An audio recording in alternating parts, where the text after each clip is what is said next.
Can she repeat the task? Can you repeat the task again?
interaction. I'd love you guys to stand up.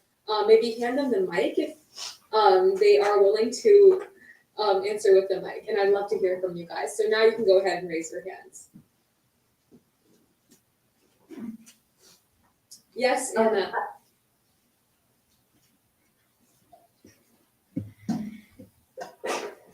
Me? Yeah. I just wanted to ask about what you think. So, what did our project make you feel like? Like some people that I know were having an idea to do like a business to help Amazon forest, and I thought that personally was so cool, and I wanted to know like what are ways that you think we could do that? That is a great question, and I love that idea. The Amazon rainforest is definitely a hotspot for environmental pollution right now, and that needs to be addressed. And I think a way that you can do that, first of all, awareness. That is what we do at the Real Life Project. Social media is your platform, and the website is your world. And sorry, your website is your world. And I think it is so important to, first of all, ensure that people know about it. I definitely think that areas, for example, like actually any area, anywhere, there are so many places in the world, and it's hard to get people to focus on one. And through awareness, we can achieve that. So I would definitely suggest doing awareness for that. Any other questions?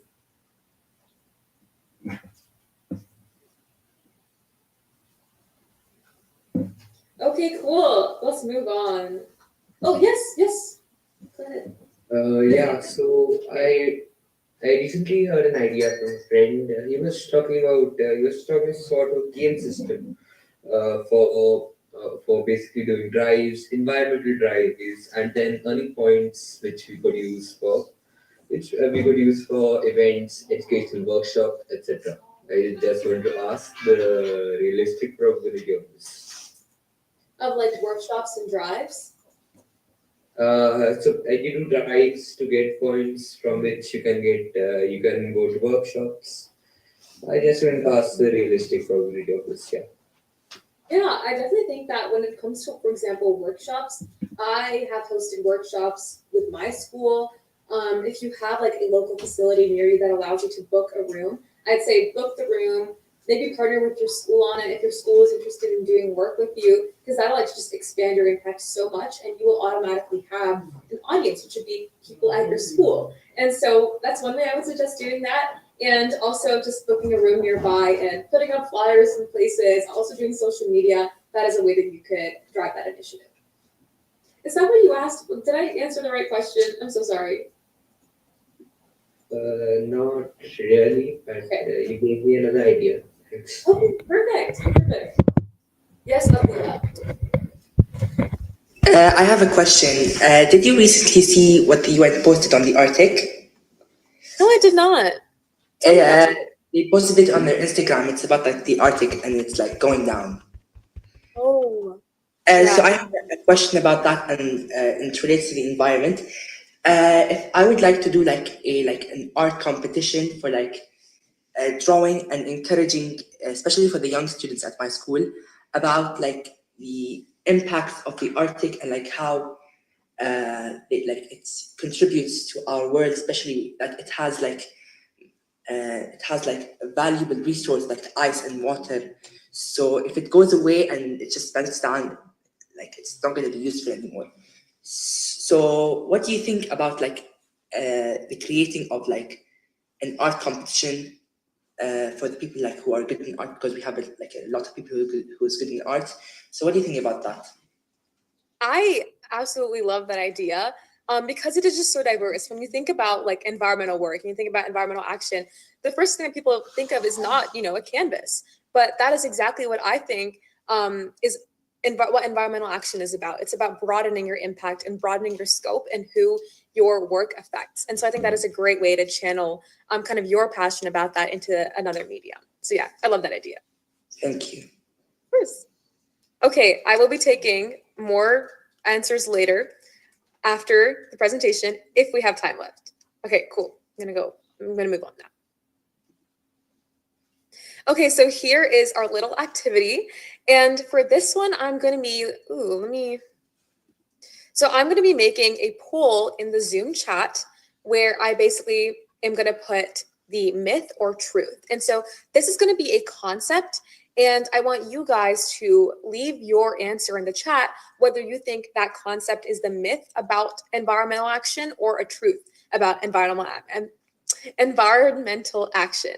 And so first, let me leave the poll, myth or truth. And can I even do that? Okay, instead, I'm actually just gonna have people either raise their hand if they think it's the truth, or leave a heart if they think it's a myth. So leave a heart if you think it's a myth. I'm gonna type this in the chat. Leave a heart if you think it's a myth. And a myth, by the way, is just false, like it's not true. If you think it's a myth, or raise your hand if you think it's the truth. Okay, I'm gonna go back to sharing my screen now so you guys can see what I'm talking about. So you don't think I'm crazy. Right. First one. Ooh, recycling one item doesn't matter because the overall environmental impact is negligible.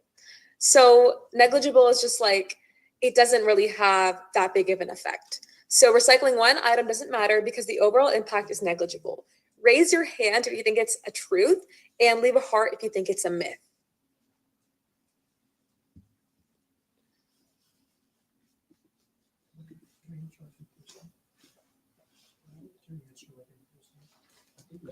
Can I provide an answer in person?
Very much impactful. And I love all the people who, and actually, no, everyone did great. Everyone who did a heart, who put a heart, you were right. Everyone who raised their left hand, you were also right. This is a myth. Okay, next one. That one was a little tricky. So next one is, planting a tree in your yard can capture carbon and support local wildlife. Do you guys think this is a myth or a truth? So once again, raise your hand. And if you, actually, let me just leave the directions in the chat again. So raise your hand if you think it's the truth, and put a heart if you think it's a myth. And raise your left hand if it's a myth, and right hand if it's the truth. Oh, can they see us? No. It's okay. I'll have Ali report to me what you guys are thinking of.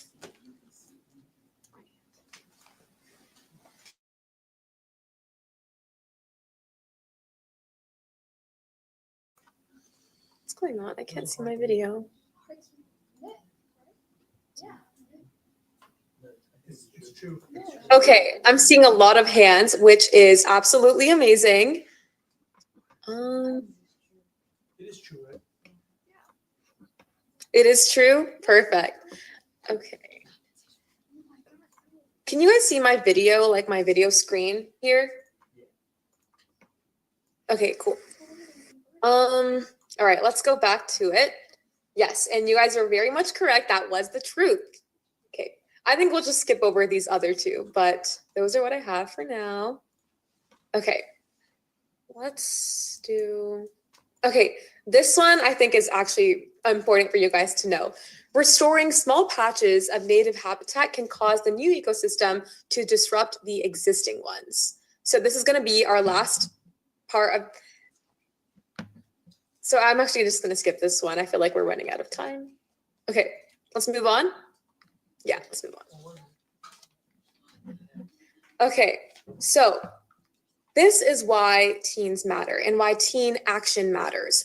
So these are the 3 different ways that you guys would actually cause an even greater environmental impact than an adult would in certain scenarios. So first of all is proximity. Like I mentioned before, we are usually affected by decisions first. We are part of our schools and part of our communities, and we are very near to everything that is happening. We see those problems. And we also act quickly. So that's our first one, proximity, being near to everything. Then we have creativity, which is the fact that we bring fresh ideas and fresh energy, and we use more innovative approaches. And so we, first of all, were born during the new generation, and everyone could put their hands down. Not everyone could put their hands down. Okay. We use innovative approaches that adults might overlook, and we bring fresh ideas and fresh energy. And then finally, longevity. We are obviously going to live very long, probably longer than an adult. And so we can sustain those projects over time. We also have a lot more chances to make things big, especially in our young age right now. And so we build habits and leadership for lasting impact. I keep going back. Okay, so this is a little thing that we have before we get into our guest speaker. And so I'm so excited for that. But first of all, action does not have to be big. There is no single right way to help. These are 3 different ways that you can create action. So first of all, individual action, which I've been seeing a lot of people, raising their hands and talking to me about, which is how can I do this in my community?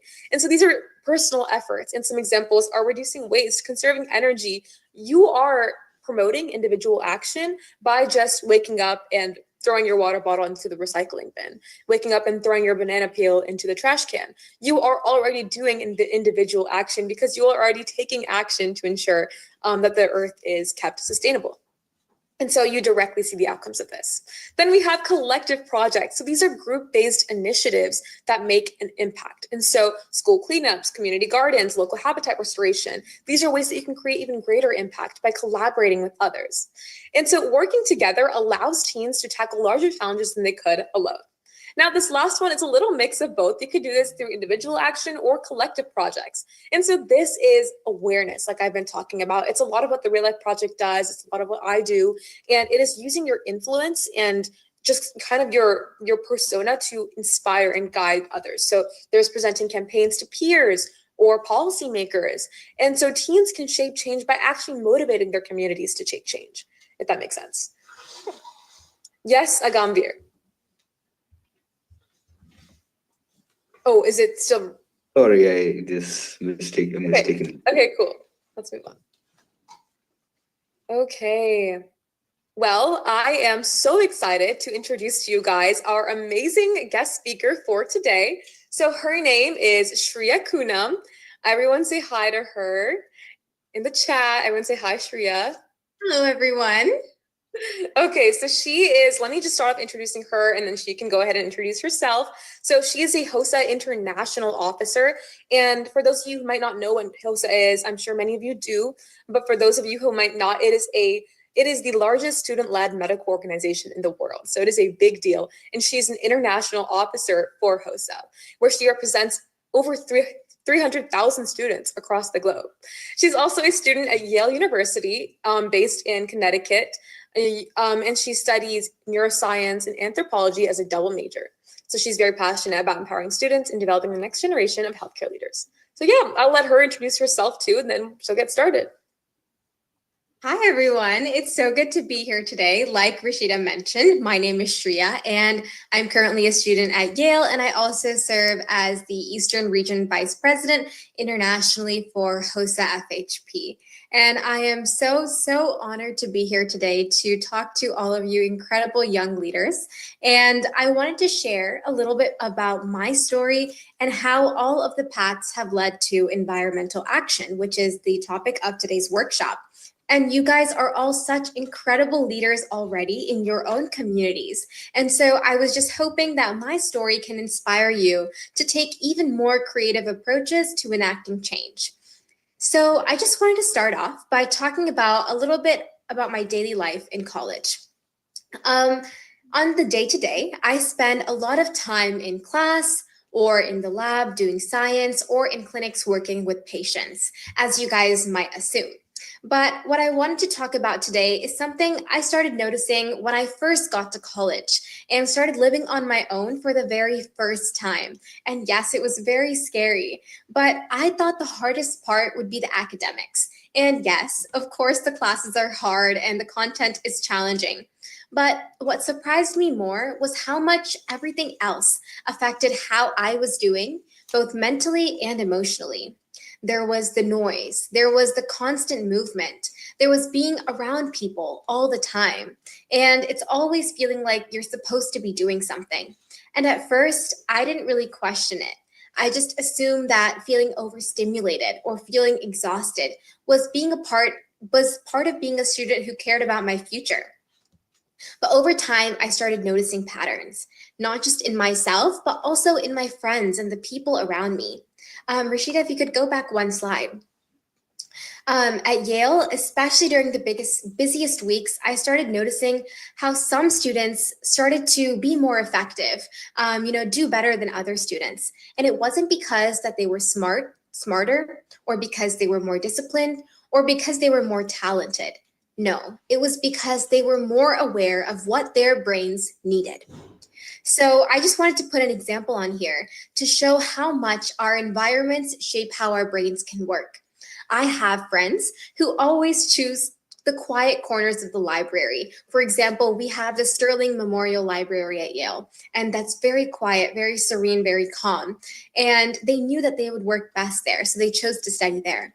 And then there's other students who would decide to study at the Elm Cafe, for example, which is always bustling with students and with noise, but they liked that noise. It helped them focus. And there was other students who were extremely protective of their sleep, even when everyone around them was pulling complete all-nighters. And then there was also, for example, the Beinecke Library, sitting outside. Some students preferred that because they knew how they learned best. And you wouldn't think that this is neuroscience, but actually it 100% is.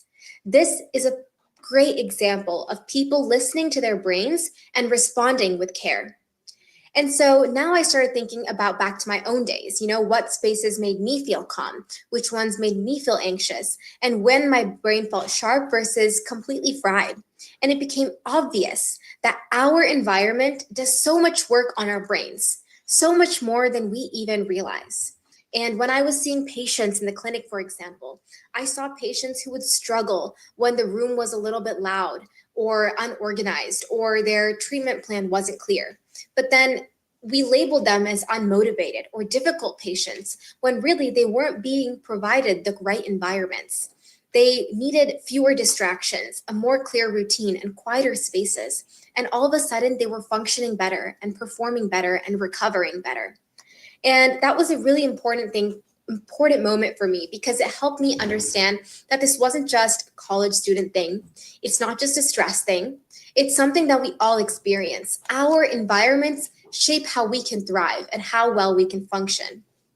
And you see this in your communities as well. Individuals are dealing with constant noise, unstable housing, family pressures, and this stress shows up in sleep problems, attention issues, emotional regulation, or even burnout. And it makes me uncomfortable thinking about how often we talk about health or success as a personal responsibility when the environment plays such a huge role. And when we start seeing how spaces and routines affect us, then we can start asking the question, how does these environments affect others? Who benefits from this setup versus who struggles? And what can change? What can we change so that more people can thrive?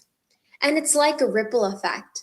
If we pay attention to our own experiences and how we thrive, then we can guide action. We can create these environments not just for ourselves, but for everyone in our community. Whether that's schools, workplaces, neighborhoods that are designed with people in mind, They allow everyone to thrive. And when we understand how environments shape brains, we can advocate for better systems, safer spaces, and stronger communities. So today, I want to challenge you all to start seeing environments in a new way, not just for ourselves, but as a way to understand how we can positively shape our communities. Notice the spaces where you're feeling overwhelmed, or the routines that feel like too much, or if there's chaos that's holding you back. And then ask yourself, how can this space, this system, and this community be changed so that more people can thrive? For example, if you volunteer at an elderly care center, maybe start noticing when residents seem more engaged.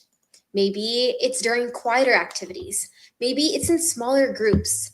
Are there specific times of day where people are withdrawing because there's constant interruptions? Or if you tutor younger students, for example, pay attention to when they are focusing best. Are they shutting down in loud rooms? Or do they do better when you break down the instructions into smaller portions?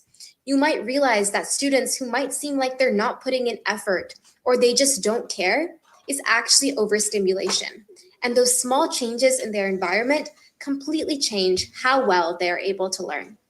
Or if you're involved in student government or leadership, maybe notice which voices are missing from the room. Is it the people who get overwhelmed in discussions and fast-paced discussions in meetings? Or what would happen if you structured the meetings more clearly, or you allowed students to have more quieter ways to give input?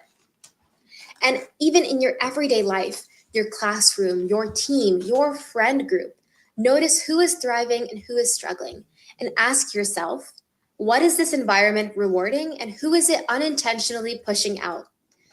If you want to make change, it doesn't need to be big for it to matter. Every intentional choice that you make ripples outward and creates more ripples and has a huge ripple effect. Every thoughtful adjustment, no matter how small, can make life easier for someone else in your community. And collectively, all of those single ripples together can create a transformation. And the amazing part is that anyone can do this. It's not something that you need a title for, you don't need a project, or you don't need a massive, huge plan. It can start with something small.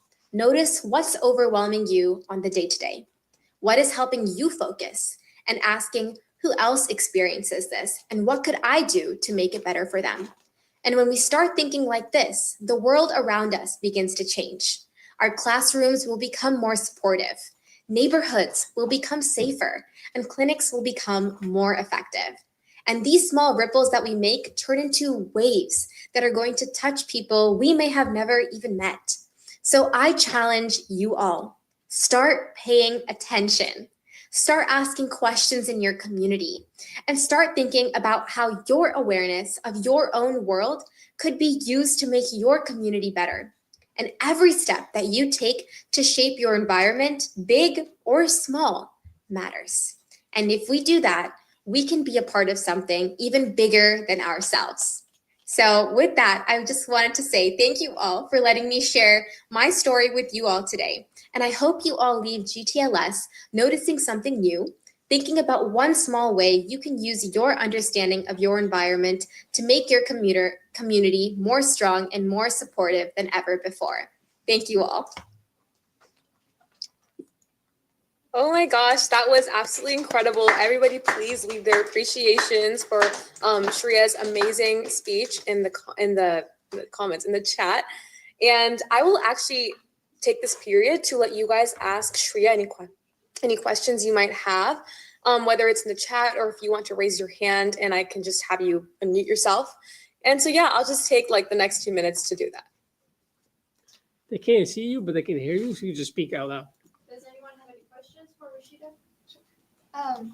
I was going to ask, what kind of inspires you to do all of this? Like taking something small, such as like volunteering, or it's considered small in terms of like when you're applying for college apps, it may seem a little more insignificant than other parts of your application, but going back to what I was trying to mainly say is taking something and making it bigger, like taking volunteering and then trying to bring light to the certain group of people that you were helping.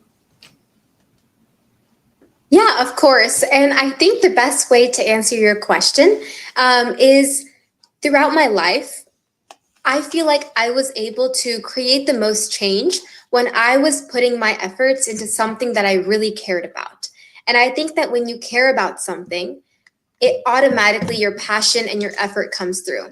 For example, I have a passion for helping individuals with neurological disorders live their everyday life with greater quality. And so, because I'm so passionate about that, when I start initiatives like this or I try to start a ripple effect, it doesn't feel like I'm doing work. It doesn't feel like I'm putting in so much effort. It feels like I'm just doing what I love and helping the community that I love. And so, what I encourage you all to do is figure out what you are passionate about. Is that neurological disorders like me? Or is that environmental sustainability? Or is that, climate change? Whatever that may be that you are interested in, start looking into that and start trying to create change in that field. And all of a sudden, it won't feel like you're putting in work or it's like effort. It will seem like it's coming from your heart. That's probably the best advice that I could give. Thank you so much. Does anyone have any other questions here? Let me see the chat.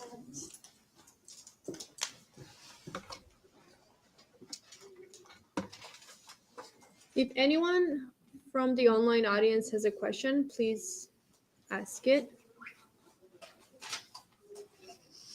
I have a question. Yeah, of course. I wanted to ask because in my religion, honestly, it's heavily inspiring, like to help people around you, and like sort of that. So, what made you inspired to like help other people out, even like not for like applications or anything? Like, what inspired you to like help other people around you, and like truly make an impact? Yeah, of course. I think that the reason why I am always so inspired to help others is just that perspective of being grateful. We might be in a situation in our day to day life, we might have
code, just let me know in the chat and I will leave a link in the chat. But anyone in person, you guys can whip out your phones, scan this QR code. It will take you to a very quick, brief interest form. I will also leave the link in the chat right about now. Thank you so much. Wait, let me see.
Today's second energizer.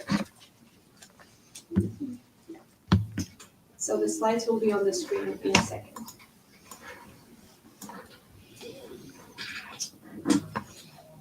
Excuse me, I had a question. So, can I Unfortunately, the present it? session is done, but Rishida has shared her contact information, and if you have any questions, feel free to reach out to her directly. You'll need to unlock your iPhone first.